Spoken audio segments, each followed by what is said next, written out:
McDonald's has entered a Minecraft movie universe, and Grimace, Birdie, and Hamburglar just spawned as new collectibles in the overworld. Now for a limited time, you can get one of 6 McDonald's collectibles when you order a Minecraft movie meal. Ooh. With your choice of Big Mac or 10-piece chicken McNuggets with spicy nether flame sauce. Available now in a biome near you. Oh, and at your local McDonald's. At participating McDonald's for a limited time. A Minecraft movie only in theaters. What's up, y'all? It's your boy David with Black Wealth Renaissance, and I'm here today to tell you guys about Anchor. If you haven't heard of Anchor, it's the best place to make a podcast. Anchor is a free app that has creation tools that allow you to record and edit your podcast straight from your phone. Anchor also distributes your podcast across all major platforms, including Apple Podcasts, Spotify, and many others. You can also make money on your podcast with Anchor with no minimum listenership. Anchor is everything you need to make a podcast in one place. So if you're looking to get started on your own podcast, download the free Anchor app or go to anchor.fm.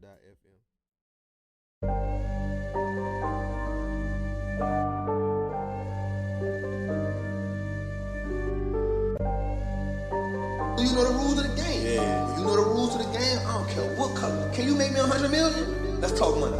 Can you make me that? If you can't make me that, I don't want to talk to you. You shouldn't even be at this table. Hey, I got money on my mind. I'm just trying to get some dough. I ain't picking up my line unless it's money on the phone.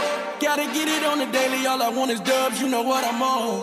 I've been chasing after paper. All I know is run money marathon. Do 5 years of this and be a millionaire and go on do what I want to do, have kids, go live my chip and joy in the games life out here in Texas, or struggle for the next few years.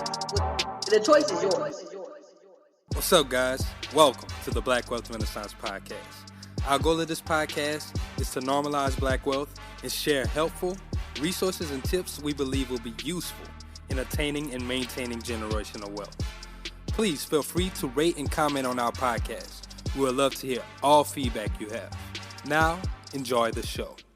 Welcome, everybody, to another episode of the Black Wealth Renaissance Podcast. Your boy, David BWR, 1/4 of the Black Wealth Renaissance, checking in with my co-hosts. Fellas, how y'all feeling? What's up? It's your boy, Jalen, checking in. Feeling great on this lovely Saturday. What about y'all, fellas? What's good, everybody? It's your boy, Kelly, checking in. Feeling great on this lovely Saturday. Got a lot of stuff coming up from BWR, working on. What you doing over there, Jared? Man, what up, y'all? I can't complain. You know, it's another Saturday. Just enjoying it and trying to get some work done and stuff. Trying to keep up with everything. Like Kelly said, got a lot of stuff coming. I see you shining, man. Got the cash flow shirt on. Got your little gold chain. You know, we've been in the lab working. Yeah, man. We going to let y'all know what's in the lab whenever we get done with the lab. That's not what we're here for today.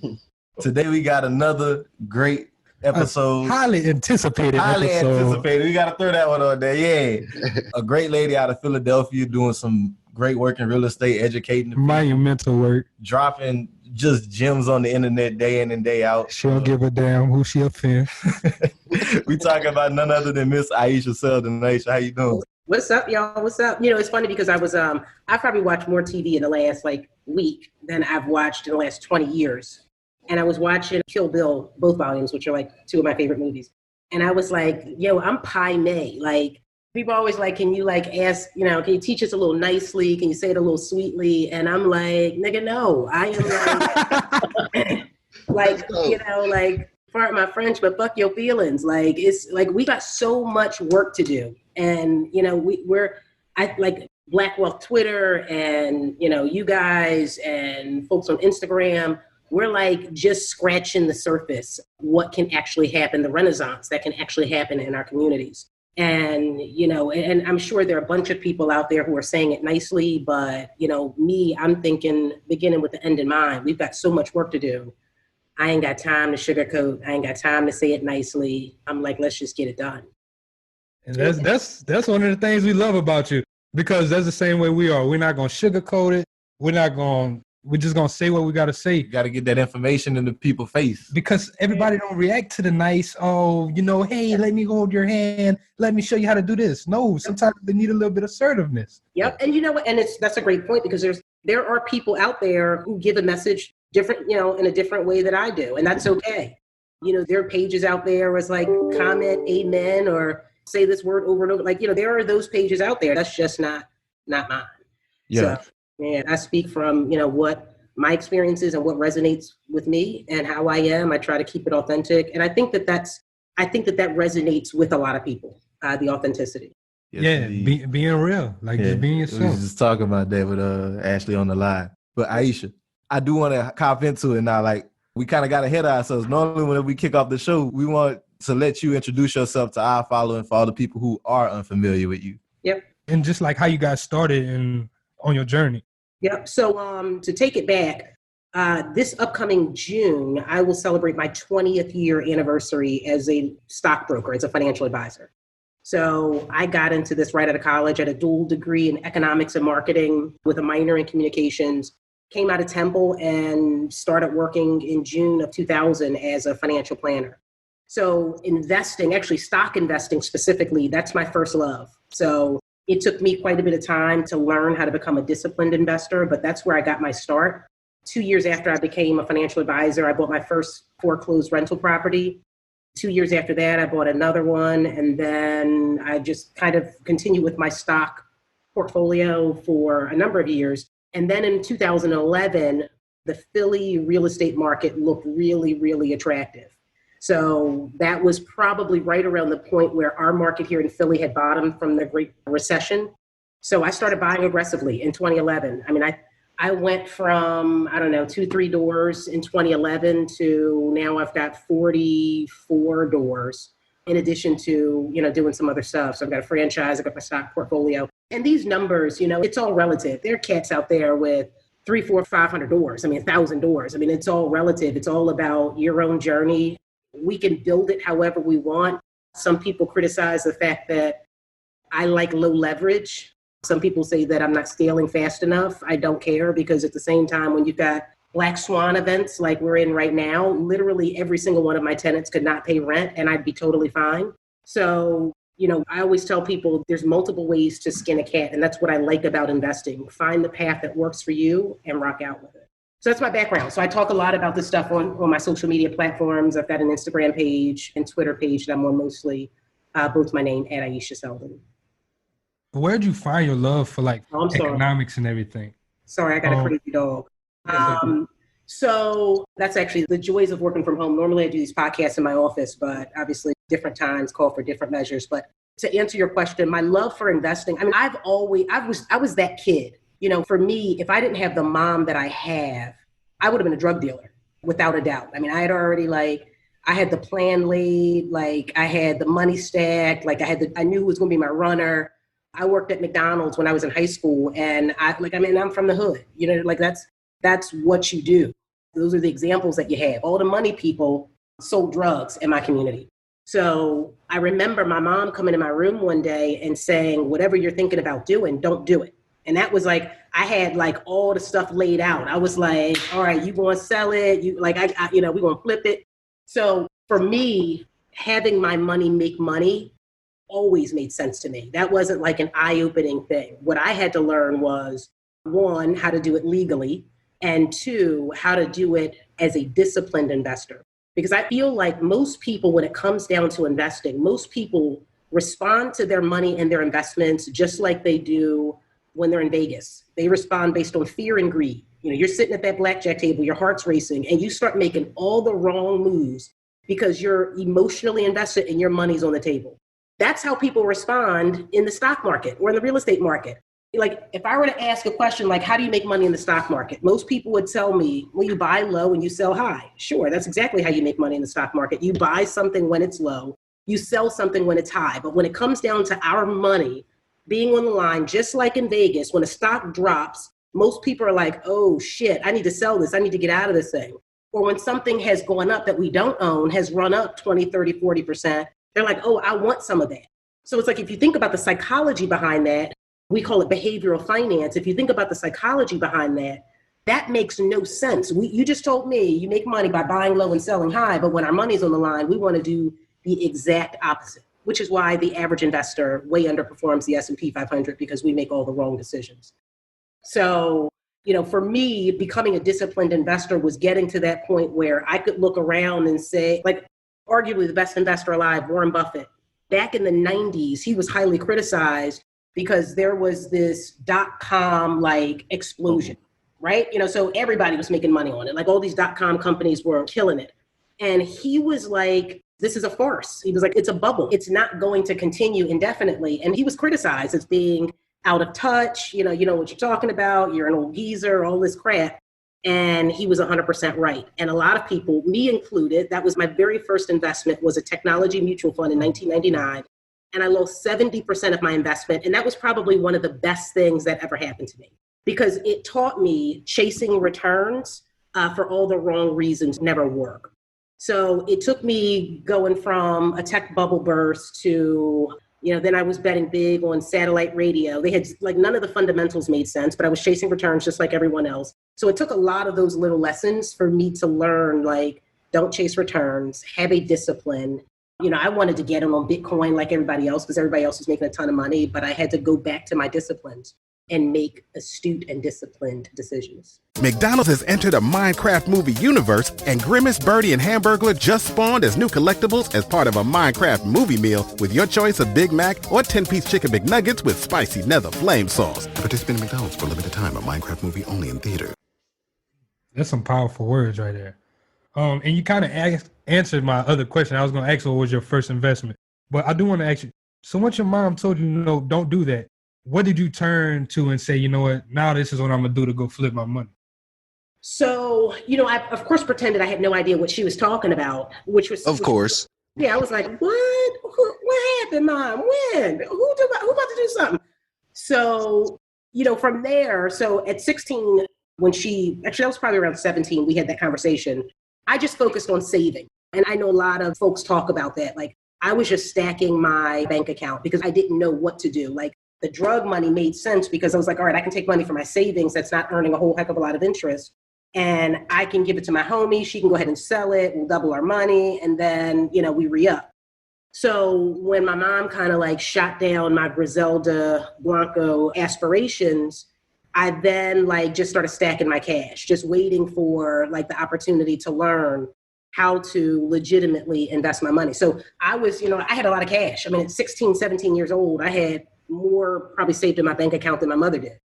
And so that is innate in me. I'm a natural born saver, but like I tell people all the time, getting wealthy is not about being a good saver.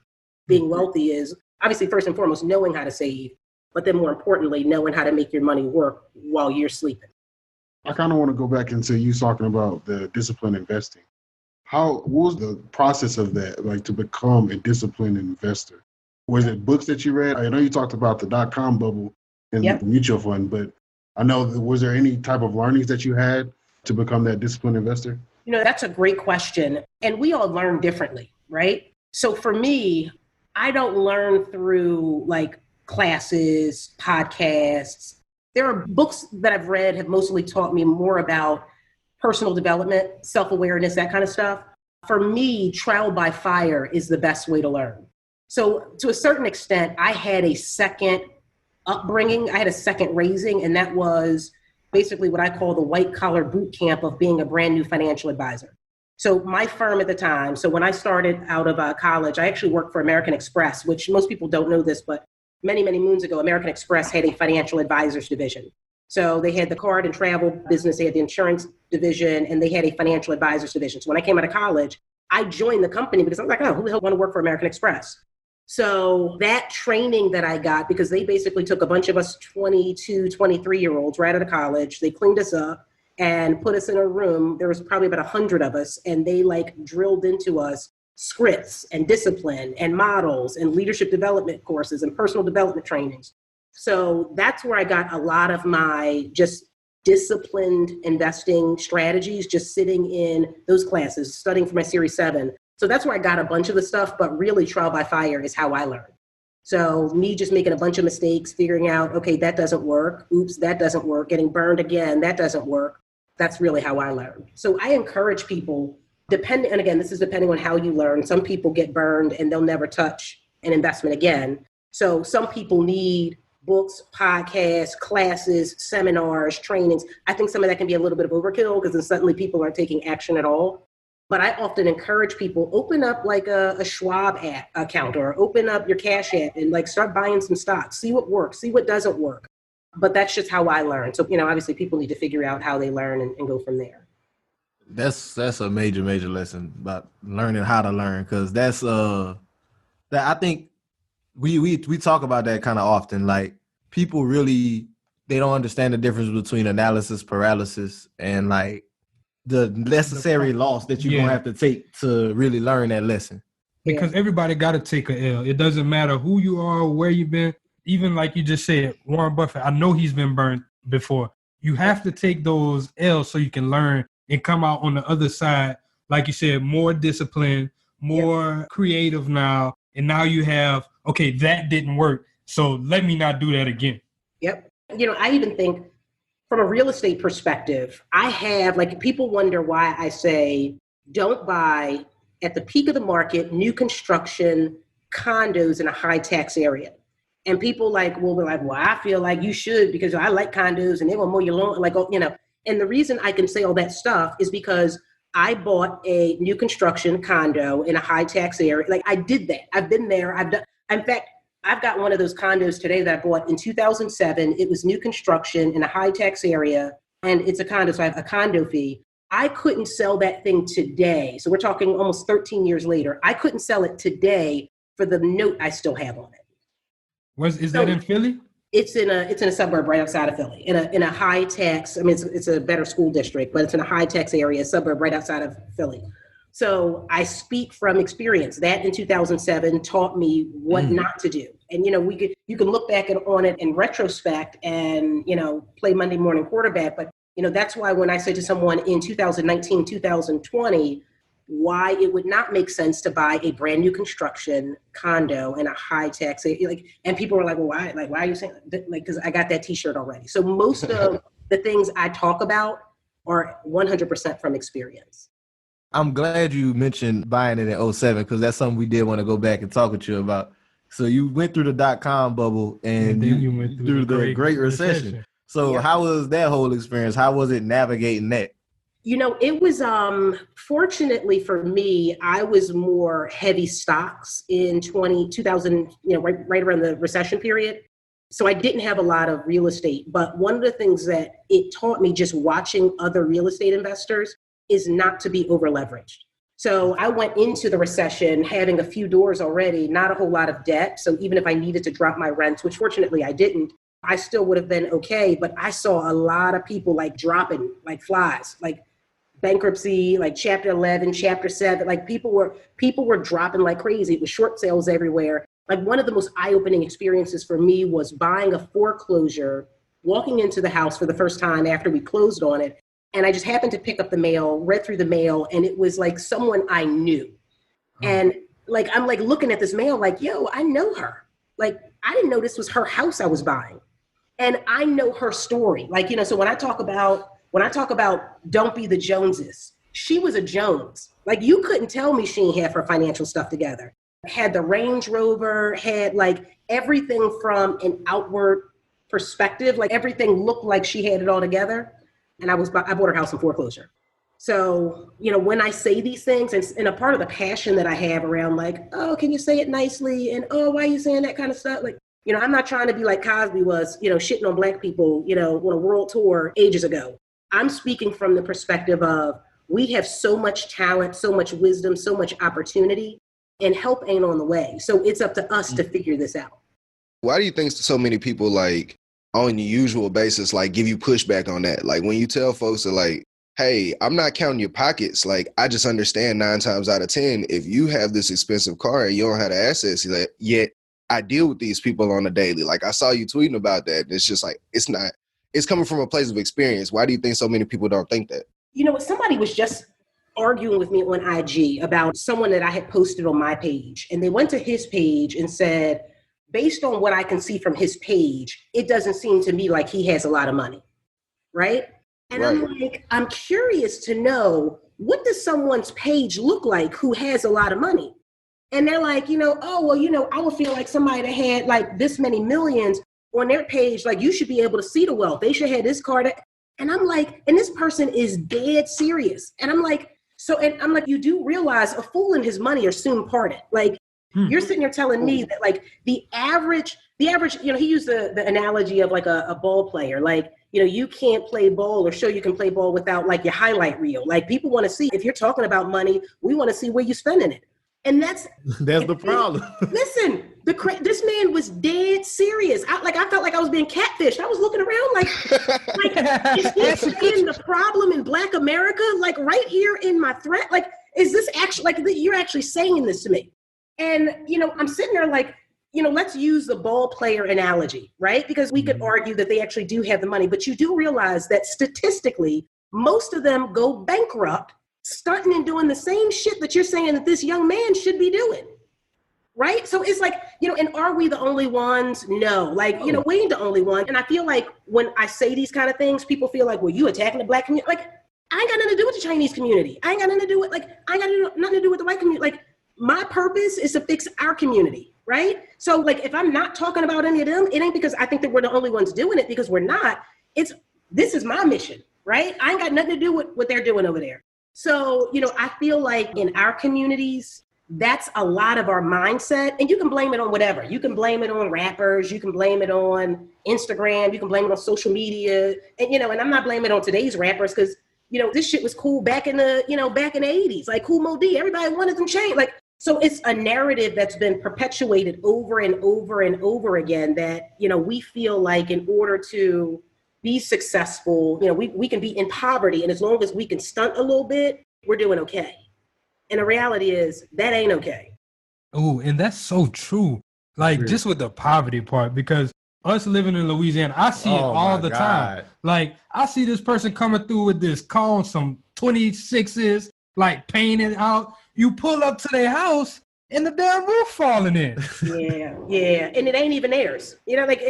So it's like not only are you in this house that's like in shitty shape, you don't even own the thing. So, I mean, we got a lot of work to do. We got a lot of work. We got a lot of folks to touch, and it fires me up. It angers me. It it insults me sometimes. I love it. I got like every single range of emotion tied into seeing us as a community do better. So that's why I'm doing what I'm doing. So with that, I want to ask you, what do you think is one of our first steps to advancing as a community? Was there one thing you would see, okay, this is what we need to do to just start at least? I think the first thing is recognizing, and I say this all the time, that help is not coming from the government. It's like people are, especially like top level government. You know what I mean? Like people are like, well, I'm going out and I'm voting for a change. You were poor under Obama. You still poor under Trump. You're probably going to be poor under the next president too. It's like, it's not happening. I could almost see if you were talking about like making a change with like your city councilman, like, sure, maybe you got a better chance, like, especially if you know the dude, you can probably like kick him off a little something to give you some breaks. But, I think that we need to first and foremost realize that it's up to us. It's up to every single one of us. So, once we realize like help ain't coming, especially on a federal level, I think we can buckle down and start to have some serious conversations about what we need to do to advance. And what you guys are doing, these podcasts, our social media pages, I feel like to a certain extent, how people like rag on vegans, because they always talking about like plants and don't eat it. I feel like we're like the vegans of Twitter. You know what I mean? Like the Black wealth. Like all we talking about is money. Like, and people are like outside of Black wealth Twitter treating us like, they crazy. They don't want us to have no fun. They just we can't do that. But it's like there's such a mindset to shift. We need to be louder. And we need more influencers to be louder, because it's going to take our community to get us out of the situation that we're in. You just made two very key points.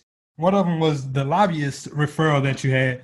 I think that that's definitely important, especially like you said on that local that local governance side. Like if you can lobby with your city council, or if you can get something done within your city. I don't give a damn what's going on in New York. I live in Louisiana. I live in Lafayette. If I can start seeing those small, subtle changes, the act of inertia, once you put things into motion, it's going to keep on rolling. It's going to start building up. It's going to start taking a massive effect.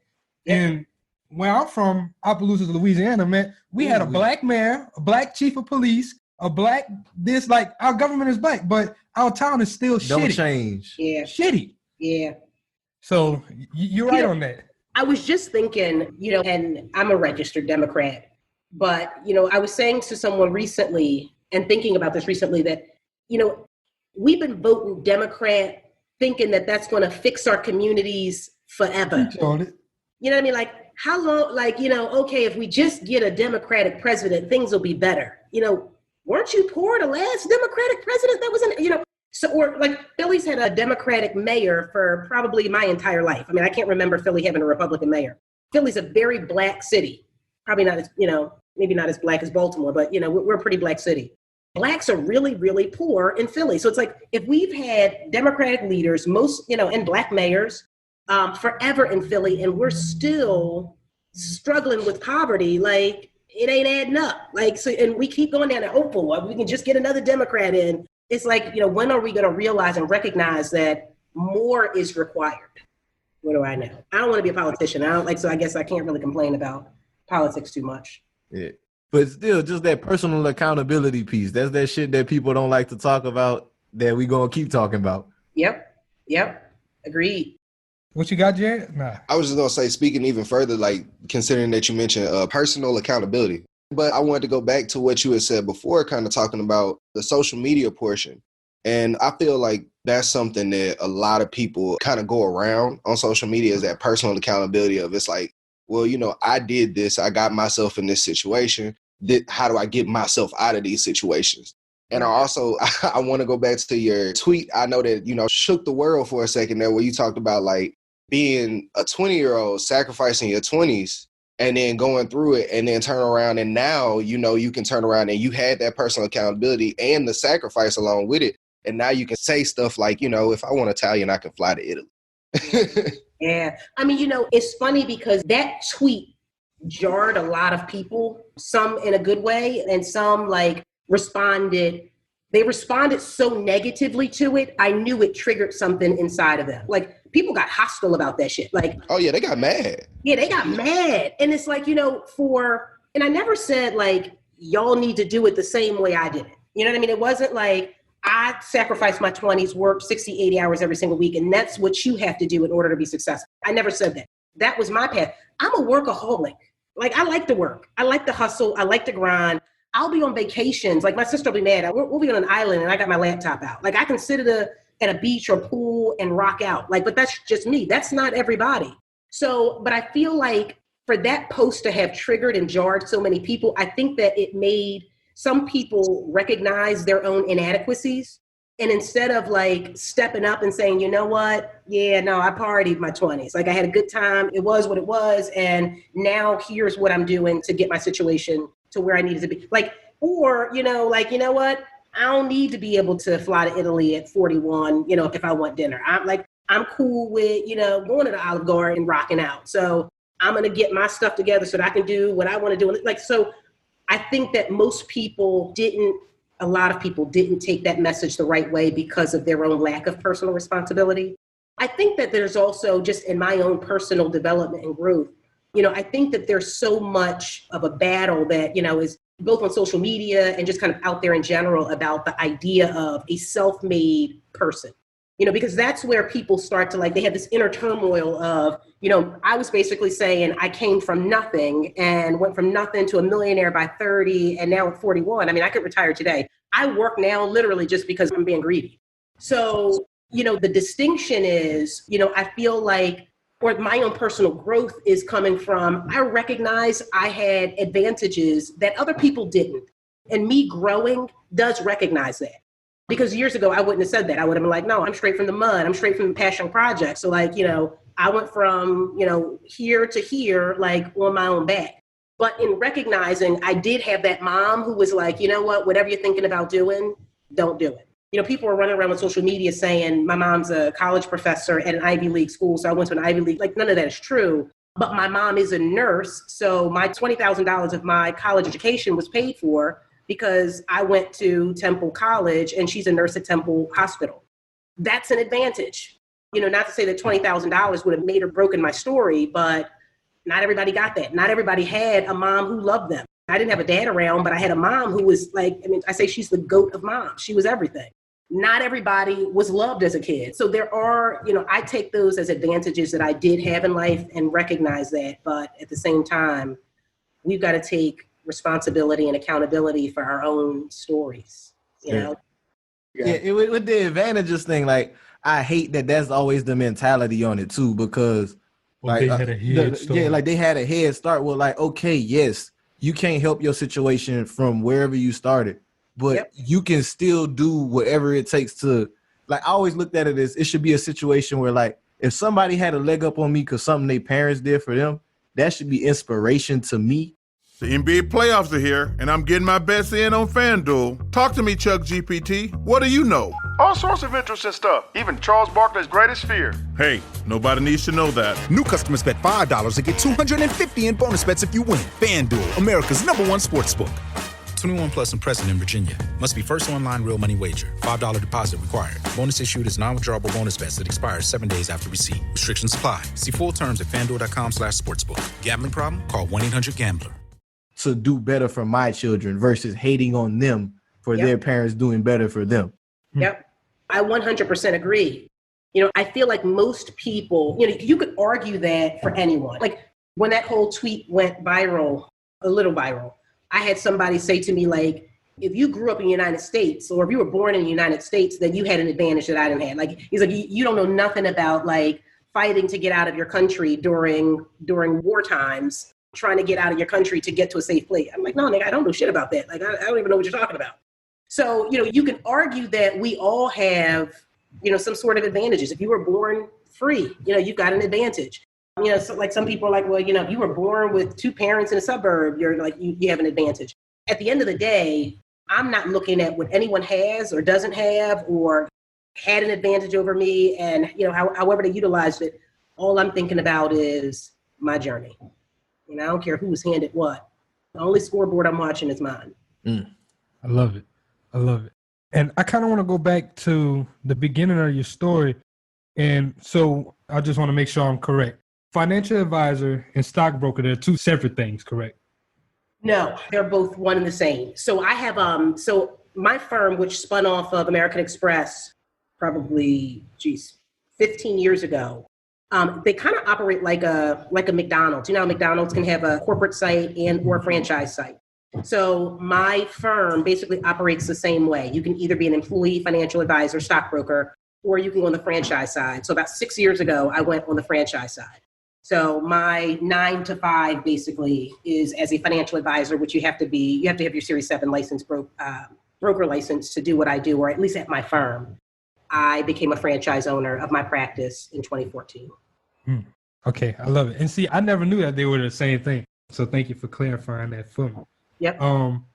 So I kind of want to fast forward now to the current times that we're in with the stock market and how volatile it is. And just, can we get some insight for those people who might be a little bit fearful as how they can navigate through this and how they can come out on the other side ahead? Yeah, so I'm a little limited in what I can say about stocks. So I'll be fairly generic, which will be intentional. Because my firm, they highly scrutinize me giving advice via social media.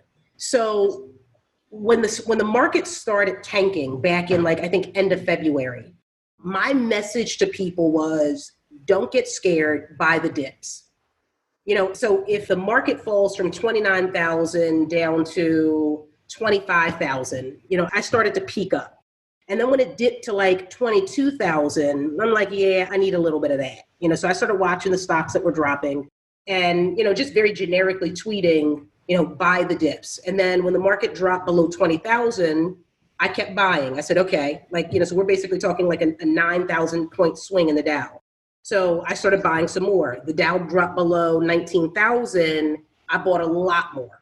The challenge is that's when most people are panicking. Warren Buffett says, arguably one of the best quotes, be fearful when others are greedy and greedy when others are fearful.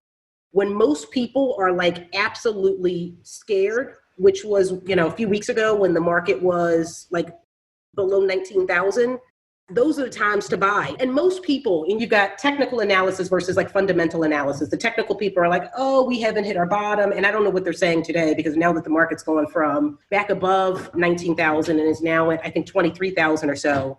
I don't know what they're saying now, but I was preaching to people, you can't time the market. We don't know when it'll bottom. So if it's dropping, dollar cost average, just keep buying in small increments into the market as it goes down.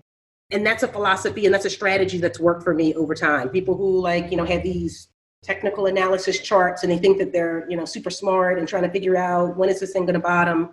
I don't even know if they ever even got in, because I know most of them were saying that we weren't at the bottom. So I hope they bought some at 19,000 or 18.5 or however low it got, but that was a great price.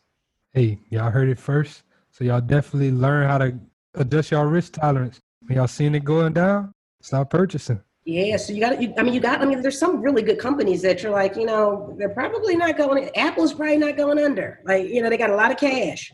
There are companies that you look at there that you're like, they're probably not going bankrupt. But I would also say that these are obviously unprecedented times. I read an article today and I tweeted about it that said unemployment could hit like 30, I think it was like 32% or something. I don't think that that's ever happened, like ever. That's like Great Depression. Great Depression was 25%. Really? It's worse. Yeah, Great Depression was, I think, capped out at 24.9. 30-some% unemployment. I can't even, that's like looking at Americans, 1, 2, you're out of job. 1, 2, you're out of job. Like, that's a lot of people. So, we don't know. I think it's saying that we're currently sitting at somewhere around like 14% or so, which even that's high. We haven't seen numbers that high since like the late 30s. So it's already pretty bad, but to go to 30% or higher is just, I can't even imagine. So I say all that to say, we may test those lows again and people, Ayesha, what are you going to be doing? I'm going to just keep buying. Yeah, if the market dips further, if it dips to 16, if it dips to 10, I'm buying. I love it. I think it's really cool. I really like the awareness in that. Like, you are basically coming up with like, I have a strategy. This strategy has worked for me because I done bumped my head a bunch of different times on different strategies. And this is the one I'm rocking with. So I'm buying the dips and that's how I'm going to go. Yep. Whether it's looking crazy or it's looking good. If it's dipping, I'm buying. And and the crazy thing is, I be scared as shit. I ain't even gonna hold you. I be scared. Like, you know what I mean? Like, there are days I'll be sitting in my apartment like, yo, like this thing is getting like crazy. Like, but it like, you just got to keep doing it. You just like, you got to think like, let me untie myself from this emotionally. And what would I tell my clients to do? I would tell them to keep dollar cost averaging, keep buying as it's dropping. And, it's easy because people can look back at 2008 and say, oh, well, you should have sold here, bought there, sold here, bought that dip. You should, like, it's easy to say that after the fact, but we don't know where we are in that chart. But what I do know is if I look at a 2008 chart and said, you know what, if I was buying, and then the market went significantly higher even than the prior peak in 2007, do I really care if I didn't catch it at the bottom? Nope. Message. I think one of the hardest things is when you're dollar cost averaging is keeping your money. So it's hard, it's so hard to, like, when it dropped below 19,000, like, to not just throw all of it at it. All of it in. Yep. Yeah, that's one of the hardest parts when getting people especially new people to start dollar cost averaging. Well, see, that's why fundamentally the premise of dollar cost averaging works from a recurring like stream of income. You know what I mean? So like if I'm, I wasn't dollar cost averaging my entire savings into the market. So I was dollar cost averaging, like, the average person is dollar cost averaging their 401k contributions. They don't have all of that all at once. You know what I mean? So if the market's going down, they're buying through biweekly payroll contributions. Or if you get paid, if you're a business owner and you get paid every other Friday, you're taking your pay from every other Friday and throwing it into the market. So, I'm never encouraging people. And that's, people were saying, well, you don't want to catch a falling knife. And, I'm not telling anybody to throw their savings into, what could be a fire market for the next 3, 6, 9, 12 months, 2 years. This should be long-term money that I have no intentions of touching it in the next, 3, 5, 7, 10 plus years anyway. So that's not my savings. So that shouldn't be like a limited pool of money. That should be money that's coming in constantly anyway. I got another question. It's kind of shifting gears back into the real estate. You had tweeted earlier, or maybe it might have even been last week, about people buying single families or people not buying single families versus multifamilies and that whole, how they got misconstrued. Can you talk about that? Yeah. So, I think that people get so caught up in like the sizzle of the gurus, right? So a lot of gurus out there, Grant Cardone especially, like preaches about multifamilies. Don't do single families. Don't do this. Don't do that. But you really just have to find what works for you. I mean, I know people in certain parts of the country, St. Louis, Memphis, wherever, I mean, they're getting like crazy cap rates on single family properties. Why the hell would you? It's so cheap. It's so cheap. I mean, I know people in St. Louis getting like 20, 25% cap rates. So you telling me like don't do that so that I can buy a 2 or 3 or 4 or 5 unit in Miami? You must be out your damn mind. No way. So I bought about at least a couple dozen, 25, maybe even more single family properties before I bought my first multifamily. Because for me, I am a cash flow investor. The very first question I ask when I'm looking at an investment is, if I put my money out, how long is it going to take me to get my money back? That's really all I care about. There's a couple other dynamics, meaning like I need to make sure that it's a relatively safe, like a reasonable person would live there. Like I'm not investing somewhere where I can't imagine a reasonable person living. So there's a few other variables in there, but my primary question is, if I put 20 grand out, how long is it going to take my 20 grand to come back to me? Because at that point, I'm playing with the house money. After that, we cool. So if I get my 20 grand back, and at that point, I'm getting cash flow from, up and above and beyond my 20K, I'm having fun at that point. Because we just playing with house money. My money's already returned to me, and this is a shits and giggles money. Oh, we cool. So whether that's a single family, so if a single family is going to run me my money back faster than a multifamily would, I'm going with a single family. If I find a multifamily that's going to run me back my money faster than a single family, I'm going multi. So if you call yourself a true cash flow investor, your goal should be getting your cash back as quickly as possible, whether that's a single family or multifamily. You're going to rock out with the one that's going to give you the highest cap rate. But people get so caught up in this, oh no, I only buy multis, because, and there are pros and cons of each. People would argue that, well, if one of your units goes vacant in a multifamily, you still have 2 other tenants and they're still paying rent. And I could argue that one of them crazy ass tenants could pour cement down their toilet and suddenly the plumbing ain't working for the whole building. Ain't nobody paying rent. Like, you could argue pros and cons to each. So don't tell me like, oh, well, you may have a tenant. I have tenants in a 4 unit I have in North Philly arguing and texting me talking about one of them or 2 of them didn't bring a trash can in. I'm like, are we adults or are we children? I'm not sure like why y'all grown people are contacting me about somebody who didn't bring a trash can in. So, I never get that from single families. Like you ain't gonna call me and tell me what the neighbor's doing. That's not my problem. Mm-hmm. So, it's pros and cons. All I care about is run me my money back. Is it a deal? Hey, damn it. So that's the bar right there. Ayesha said, run me my money. My money. ASAP. Stat. And that's a shirt. I need Ayesha right there on the front. So I want to get into what you're saying that means that you manage all your own properties yourself too.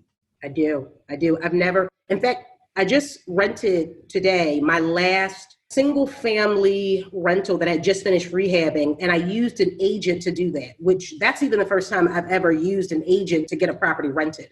Prior to this, I've been 100% listing on my own and 100% managing on my own. And the only reason I did it this time is because I pulled it off. She's a good friend of mine, and I pulled it off because of the coronavirus. And she's like, no, I think I can move it. And she did. But other than that, I'm trying to keep all my money. And most people, people ask, how do you have 31 buildings? And I think I've got like 4 mortgages, I think. And it's largely because like 10% of my rents don't go to property managers. The only way I would really hire someone or pay someone a premium to manage something for me is if I was physically not in the area, if I was like out of state and I couldn't physically do it myself. But all my rentals are here in Philly. I pay someone a premium to GC my project out in LA because I'm not there. It's 2,400 miles away, so I can't. I want to get into that next too. Yeah, I mean, all my properties are here in Philly, so there's no reason why I can't do it. Now, what I've said is I'm starting to get to that point where I've been working for a long time. I've been working really hard and I want to focus on some other stuff. So I've got 12 more units in my inventory to rehab and rent. So once those 12 are done, which will add another like 12,000 onto my rent roll, once that's done, I will probably have someone manage my entire portfolio, someone who works 100% for me. So I'll finally delegate that out, pay like a fixed salary, and I may even offer that as a service to other investors to kind of offset my cost, because I want to spend more time out in LA than here in Philly, eventually focus on like more teaching and books and all that stuff. Oh, that's dope. So my next question with that is, what has been the biggest lesson since getting into real estate versus being in the stock market? What was something that you was like, okay, I can't keep doing this thinking that it's stock market? I approach them very differently. I mean, I buy primarily dividend paying stocks. I like income. So I primarily buy dividend paying stocks. Real estate was kind of comparable because I'm looking for income in both strategies. For me, I have a love for both. I like real estate a little more because I can get, I won't call it guaranteed, but to a certain extent, I can predict my returns. And that's what I like about real estate more. I mean, to a certain extent, once I know the cost of the building, the cost of my rehabs, I can pretty much estimate what my return on my investment's going to be. In the stock market, aside from the dividend, which could get cut at any time, I really have no idea how much I'm going to make. Yeah. And I'm glad you mentioned that with the dividends, because one of my friends was talking about that. He was like, "Hey man, I ain't got my dividends," and a lot of companies right now they suspending dividends. Or they in talks if they haven't already. A lot of them are, because like I think it's real interesting with right now in the economic times, like even with the market, like just watching it, like you see it continue to go up, but you hear all this bad news and these bad projections about like Q2 earnings, and I wonder when the kind of like the reality is going to set in that regard. Yeah. I think that we're going to probably see a lot of companies cut dividends significantly if we don't know what's going to happen, because again, these are unprecedented times, but if we see unemployment hit anywhere near the levels that they're forecasting, oh yeah, dividends are absolutely going to get cut. Yeah. I mean, it's not a question. Did they cut dividends in 2008? I can't remember any companies that I held cutting their dividends. Like I had quite a bit of Apple back then, but Apple didn't even pay a dividend until I think like 2012-ish.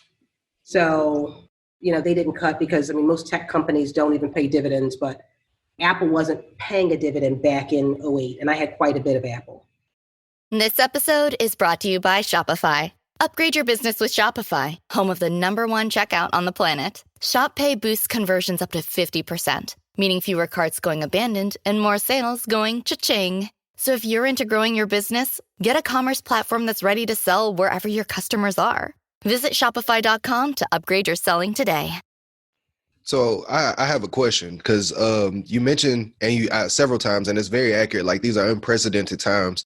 And it's, it's crazy. So with that being said, if somebody was trying to get started, where would you kind of coach them to go? Would you just say, save all your money right now and kind of wait, or? I think that I think there's steps in this process. And I think that, a lot of people like miss those steps and jump from a financial shit show to thinking they can be an investor, but there's a whole lot of work that goes between where you may be right now to point of arrival. So I think that one of the steps between being a financial disaster and a disciplined investor is learning how to first save and pay yourself first. So I think that people advance and kind of jump way too quickly. I've seen investors who own rental properties but don't know how to budget and save, and then they wonder why their property is being foreclosed on. I talked to one investor and she was telling me that her rental was being foreclosed on. And I'm like, damn, I'm sorry to hear that. How long has the tenant not been paying rent? And she's like, well, what do you mean? I'm like, well, you losing the property, like was the tenant not paying rent? She's like, oh no, they were paying rent, but I needed the money to use it for, so I'm like, wait, no.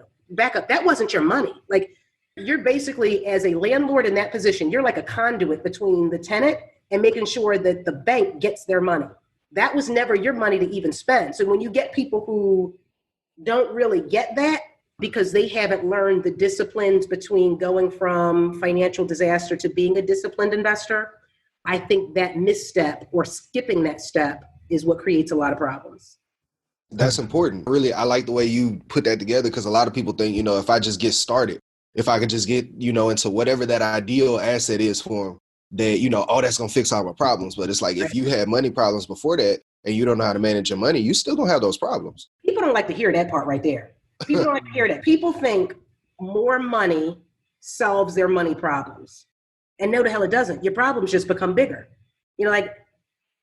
Even Big said more money, more problems. It's like the way this works is like, if you don't have the financial discipline to manage where you are today, even if your income shot up 10 times, you would go through what we call lifestyle inflation. Mm-hmm. Your lifestyle would gradually elevate up to a level where your new income was. So suddenly you got a bigger car, a bigger house, a nicer car. You got your kids are in private school. And I don't think that people get that. Most people think if you were to give me $1 million, I would be set. It's like, no, you'll probably be broke in just, about a week. It's because if you couldn't manage the $1,000, you can't manage the $1 million.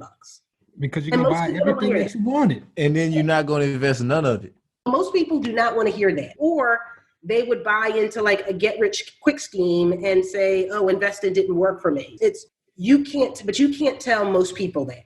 Got to let them learn for themselves. I know we still young. We just fresh into the game ourselves. I mean, this year 2 for us? This really just, but those lessons and losses that you got to take. Like I got caught up in a get rich quick scheme whenever I first learned about investing and all that. And like the lessons you learn from that, now I think it helps me just navigating like different investment opportunities. It was Forex, by the way, just to mention. I got caught up in the Forex. About right. There's a lot of lessons to learn in this game. And I think actually those are great lessons. Your Forex get rich quick was the equivalent of me buying a technology mutual fund in 1999. I know it's the chase. It's made so much money. Oh, it looks great. And that's what we fall into. But, if you focus on and start working on the disciplines of investing, you don't get caught up in those kinds of things. Because in my mind, I think a couple things. One, actually, I think everything's a Ponzi scheme. I think everybody's running a Ponzi scheme. I'm always that's always my first thought. I always tell people if it sounds too good to be true, it more than likely is, right? If somebody's telling you they're going to give you basically what is the equivalent of a 70%, 80%, 100% annual rate of return. How? And some of this is just education, one of my favorite shows is American Greed. And, you're listening you thought that was possible, family? What were you thinking? They basically told you they were going to promise you the stars and you didn't think for once. That sounded a little too good to be true. So, and that's what I try to educate people on, looking at how do you analyze numbers? How do you look at realistic returns? Because I think everybody out here just capping. You got me on my soapbox now. I'm thinking about some shit. So I see everybody doing this damn Cash App scheme right now, right? Oh, this Get Rich Cash App. You Cash App me $25. We're going to do the pyramid thing or whatever. But once you start to educate them about, hey, start learning about financial literacy, start learning how to save and everything, that doesn't become feasible. That's impossible. But you going to pay these motherfuckers that sound like work. $25 to get to $800. And once you get to the top, they're going to pay you out? Yeah, nah. That makes sense. Nope, nah. Yeah, but you said something in there that I did want to pick out too. I really like that. With a lot of it is lack of education. A lot of it is just people don't understand, and you can tell that from the conversation that they really genuinely don't get it. For example, we did a video for our Instagram page where we were explaining how 401ks are tied to the stock market. I had family contacting me saying hey, should I cash in my 401k and, go, buy some stock and do this, that, and the third because the market's going crazy? They just really genuinely didn't understand. Or for the example today, I see a lot of people talking about with the stimulus packages, people being hey, I got my $1,200. Well, how did you get your $1,200? You supposedly make so much money. But folks don't even understand, LLC Twitter, as they call them, that can go on a completely different ledger. That's not even my money. Yeah. No, there's so many, like you said, it all comes down to education and knowing how to work within the system. Mm-hmm. And I think that education, financial literacy, and everybody likes to clown that term, it's so lacking in our communities. That's how people get over on us. And we all know there's so much predatory stuff happening in our community. Because when you do it to people in our community, you tend Nobody to get makes a fuss about it. Yeah, that's real you shit. get away with it. Like, you know, I was there's a guy on Twitter that somebody just said yesterday he's a scammer, and there was a guy who literally wrote like a whole blog on how he was scamming people. And I'm like, this dude got a lot of time on his hands. I'm like, Black people we ain't got that kind of time on our hands. Like, you know, this man had like a whole like ledgers, bullet points, letters, tweets. Like he had like, I mean, this man did research. I'm like, this man is a Karen. He is like a legit Karen. And because we don't have Karens, you know what I mean? Like, when are we doing all that shit? You know, it's like somebody burnt me, like, God damn it, they got me. You know, we've got this no snitch, like, you know, mantra in our community. And it's like, so because of that, like, people get burnt, nobody tells. And it's like, you know, you don't want to be a snitch. You don't want to be a hater, you know, because suddenly when you on somebody's page and you calling them out, you become a hater. So it's, you know, we got to educate ourselves because we ain't going to snitch and we ain't going to be a Karen and we ain't going to do all this other stuff. You know, we still have to watch out for our community. F that. I'm telling. If you taking me out of my money, I'll take you to court. Listen, let me tell you something. If somebody, and that's a part of the reason why I do all my own investing. I don't buy into feeder funds and all. That's a personal preference. Partially because I have control issues, partially because I think everybody's running a Ponzi. And I know for a fact that if someone burned me, I'm going to jail. It's not even, like, I know the pure rage that would go through me. And somebody got to raise my dogs. Like, I would lose it. Oh. So... yeah. You can't be leaving hustle by itself out here. Come on now. Listen, he will be out in these streets. No, I take him. Don't put him out in the streets. No, that's my baby. He be in cell block D with me. Y'all got any more questions, fellas? Nah, man. She came through. Thank you. I was just on to say this is great stuff. I love the work that y'all are doing. In case someone hasn't told y'all recently, our community needs this. We need y'all. Keep doing what y'all are doing because this is much, much needed. And y'all probably have no idea how many lives you're impacting. And like, you know, people are impacted by the people that you impact. I mean, this is the stuff that we need more of. So keep doing what y'all are doing. I love it. Thank you so much. Thank you. Like that mean a lot coming from you. Yeah, like we really. Yeah, I was about to say coming from her. Yeah, like that shit hit different. But we gonna pick up it to the last segment of the show, Ayesha. We want to ask you what's on your timeline. What's something that you've seen or posted on social media that you want to talk about? You know, actually, we already did that tweet. I mean, it was actually on my Instagram page. That comment that young man said about how if you've got money, it should be flashed on your timeline. We should be able to see it on your page. That, like, I'm gonna think about that probably for the next month.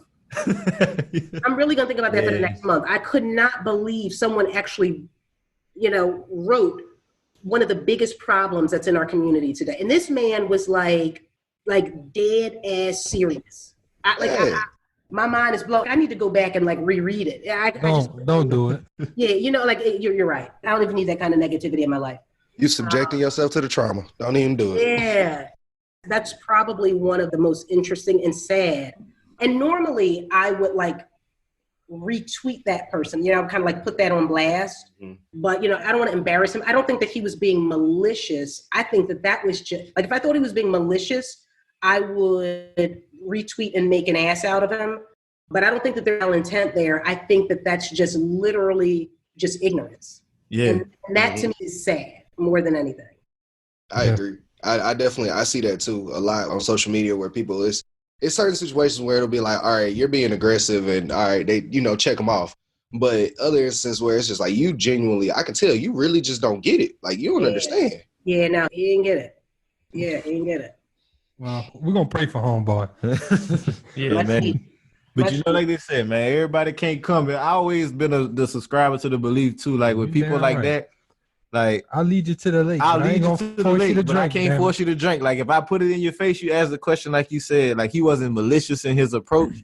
Yeah, I can put the information in your face. You do with it what you must. Like I can't sit here and drill it into your head that look, this ain't what it is. Like this ain't wealth. Because you're gonna have to. I always say that you got to do it for yourself first. You can't. Nobody can do the work for you.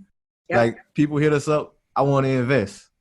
You gonna have to learn how to invest, homie. I can't do that for you. I'm not a financial advisor. I ain't trying to go to jail. And we ain't running no Ponzi scheme. Yeah, I love to hear that too. I mean, how I kind of trying to, because I at first I thought I could save everybody, like everybody, they just need to hear the info, but what I found is that, a lot of people wandered in the wilderness. Not everybody made it to the promised land. So everybody ain't gonna make it. But the work that you guys are doing, the work that myself and other investors are doing just to get the information out there, it will get a lot more people to the promised land than otherwise would. And all we can do is what we're doing. Amen to that. We're gonna keep on doing it until we can't do it no more. And be an example. Be that shot, talk about what you're doing, talk about what you got, and let them see a stunt just a little bit. You know what I mean? Like, put it out there so that folks know. There's Philly me, and then there's LA me. In Philly, I'm riding around in a pickup truck, my tire kind of flat. It's like I'm barely making it out here in Philly. In LA, I got my Porsche out there. I'm riding around I live a little different out there. But that's Philly, and that's LA. I make my money here, I spend it there. So I love it. Well, I think that's all we got. Before we wrap up, though, can you tell them where they can find you at on whatever you use, social media? So Twitter, Instagram, anything you want to plug yourself in? Yes, I'm mostly I do have a Facebook account, but I'm almost never on there. So Facebook, I do have a page, but I think I'm close to my 5,000 followers or friends or whatever they call it. But I'm mostly on Instagram and Twitter. At Ayesha Selden is my handle. And I'm pretty now vocal on both. I wasn't on Twitter for a long time. I actually just got on Twitter heavy in December. So, yeah. I thought you've been giving them the flame. Yeah. She's busted to the head ever since. I know. Now I'm on Twitter more than I'm on Instagram. I used to be on Instagram a lot, and now I'm probably equally on both. Actually, I make bird out. Damn bird. I like that. I like even that little last tidbit that you said about, making sure that you shine your light. I was telling them I compare it. I think it was last week I was telling y'all to that quote from Coach Carter, where, he told them basically, you had to shine your light to give others permission to shine their light. And I really feel like that's what we have to do in this movement to get people on track with the money. Yep. Well, yeah, Miss Ayesha, we definitely thank you for hopping on the podcast with us. We're going to hop into a couple of housekeeping right before we dip. Thank everybody for listening to the Black Wealth Renaissance podcast week in, week out. We love and support everything y'all got going on. We love to support y'all. Be showing the ratings, the reviews. Yeah. Just keep it coming. Share topics with us that you'd like to hear about, and just help us keep growing. Yeah, and y'all definitely be safe through this time. Y'all be smart. Be smart with your money. If you get this $1,200, don't blow it. Don't go do nothing crazy with it. So y'all definitely just educate yourself. And most importantly, just get out and go do it. Don't be scared, man. Jared, Kelly, y'all got anything? Keep rocking with us. Keep rate, subscribe. Make sure you subscribe to our YouTube. We'll post some more content on there. And keep a lookout for new products that's coming out on BWR. Yeah, definitely. Just make sure, like Kelly said, be on the lookout for everything that's coming. And one big thing I really would appreciate if everybody just Google dollar cost averaging, because we said it a lot of times in the podcast, and I know they had told me about it. I ain't know what it was. I ain't gonna blame you. I ain't gonna be mean to you. Just go Google it, and you'll find out, because it's very important in this current economic times. And if y'all don't understand it, we're gonna try to make a video about it. God dang it. Well, with that said, this is Black Wealth Renaissance signing out. Peace. Hey, I got money on my mind. I'm just trying to get some dough. I ain't picking up my line unless it's money on the phone. Gotta get it on the daily. All I want is dubs. You know what I'm on. I've been chasing after paper. All I know is run money marathons. I got money on my mind. I'm just trying to get some dough. I ain't picking up my line unless it's money on the phone. Gotta get it on the daily. All I want is dubs. You know what I'm on. I've been chasing after paper. All I know is run money marathons. McDonald's has entered a Minecraft movie universe, and Grimace, Birdie, and Hamburglar just spawned as new collectibles as part of a Minecraft movie meal with your choice of Big Mac or 10-piece chicken McNuggets with spicy nether flame sauce. Participate in McDonald's for a limited time. A Minecraft movie only in theaters.